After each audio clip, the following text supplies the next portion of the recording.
Duke of the Conde Hermanos by Clarissa Bell. Chapter 2. The arrival of the wedding gift was belated, so belated in fact that Helena was already 6 months pregnant, as she sat on the grass beside Alice, was tugging on its uncooperative ribbons as if detasseling a stubborn ear of corn. "You did this on purpose, Alice. I know you just wanted me to break another ribbon, and spend next year being pregnant, too." Helena laughed festively at her own words. After all, it was a happy occasion to see Alice again. It had been close to a year since Alice had gone traipsing off to Europe to seek her fame and fortune, but mostly to flounder. She would admit mischievously, grinning at anyone who tried to obtain a serious reason for her going. "Oh, really, is that how babies are made these days, by breaking ribbons on wedding gifts? Curiouser and curiouser." Alice opened her wide green eyes in mock disbelief as Helena succeeded in slipping off the white ribbons slowly and in one piece. "There!" She gave a deep sigh of relief. The self-satisfaction that comes from performing a delicate operation successfully. "Now the paper doesn't count. I can rip it all to shreds if I want." Helena was well versed in the protocol of fertility superstitions. She peeled off the thin paper skin apprehensively in the way one would peel an onion, knowing that its potent, vaporous interior might bring tears to the eyes. It had always been thus between Helena and Alice. For as long as they had been friends, they had moved each other deeply with their gifts. Their exchanges were always simple objects, and preferably old, for these seemed to enrich effortlessly whatever symbol or sentiment was the order of the day. As Helena lifted the lid off the box that afternoon, her slight nervous gestures melted, and eyes softened as she whispered in amazement, even with a hint of fear, "You knew. You've always known." "My God," Alice gasped apologetically. "That's right. How could I have forgotten?" "You're allergic to cats." "I must be losing my senses. When I went to the shop, that's the first thing I saw. The inner magic of mine said, 'Buy it.' So, of course, I did. I don't understand. It's never been wrong. And it never will be. This is the most perfect gift I could ever receive." Helena held aloft a pure white porcelain cat in the sweet summer air, allowing it to breathe and gleam in the sun. "It's also a teapot." Alice was quick to point out the gift's versatility. The magnificent animal was seated on its hind legs, with one forepaw extended in oriental fashion. This was the spout. His tail curled into a handle on the back, and his head came off at the neck to serve as a lid. He sat in a stylized, beckoning posture that was both timid and proud in a quizzically Eastern way. If he could have spoken, he would have surely have been to ask a riddle. "He does have a certain air of mystery," Alice offered to ensure the cat's credit. "It's more than mystery, Alice. It's destiny," Helena assured her. "What do you mean, destiny?" Alice inquired. She was still in a quandary as to Helena's profound reaction to her gift. Perhaps it was being pregnant that made her more psychic than usual, some closer link in the lunar cycle that making a baby had brought about inadvertently. Maybe, too, it was the hormonal change that made her forget she didn't care much for cats. They made her sneeze and break out in a rash.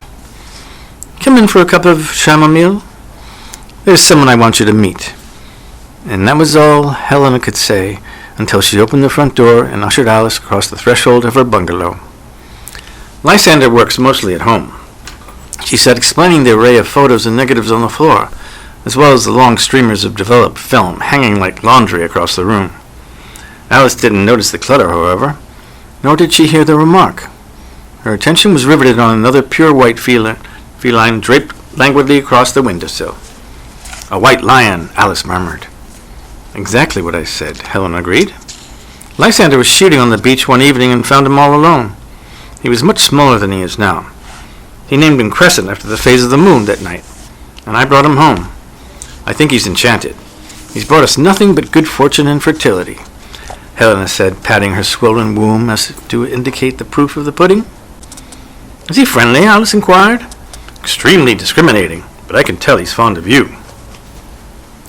Crescent had, at this point, leapt from the sill and began to rub his angular haunches against Alice's calves. He was enormous, strong, and refined. His presence was both masculine and feminine at once. Somewhere beneath his Egyptian wisdom and dignity, one felt the nervous pulse of a waif. His cheekbones were high and delicate, while his feet were massive and Rubenesque. He possessed the same sphinx-like quality of the porcelain teapot, and Alice now understood Helena's infatuation with her gift. He's the only cat I've never been allergic to. I'm sure it's because he's not entirely cat. He has a mystical monastic dimension. His spirit has a raison d'etre that requires the body of a cat, but his soul is something else. You might be a Taoist sage, huh, Crescent? Helena mused as she stroked the underside of his upturned chin. But it did seem possible, Alice thought to herself as she walked to the bus stop later that afternoon. So far she only read about mythological creatures in poetry, but today she was sure she had met one. She fixed her gaze dangerously close to the sun and waited for the number 3. Pegasus in flight would not have been so astonishing a sight as she could have previously imagined. That had been late August. It wasn't until mid-October that Alice picked up on the phone with a mind to call Helena, only to find that dialing was unnecessary. She simply lifted the receiver, and Helena's voice was there, trembling and unsteady like a nervous hostess pouring tea. "Crescent is dead," she pronounced falteringly. "I'm so sorry," Alice said, wishing words existed to express her feelings more accurately. "He died without warning last night. We buried him in the garden. I wanted you to know. I think you understood him in the same light I did."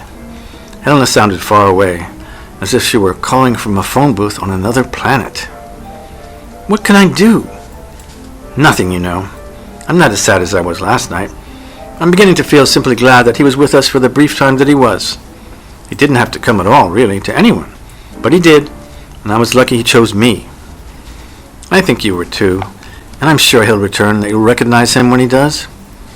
Alice's consolation sounded odd to her own ear, but she felt it was the truth in any case. 3 days later, Helena gave birth to a baby girl, and it was a joyous occasion in more ways than one.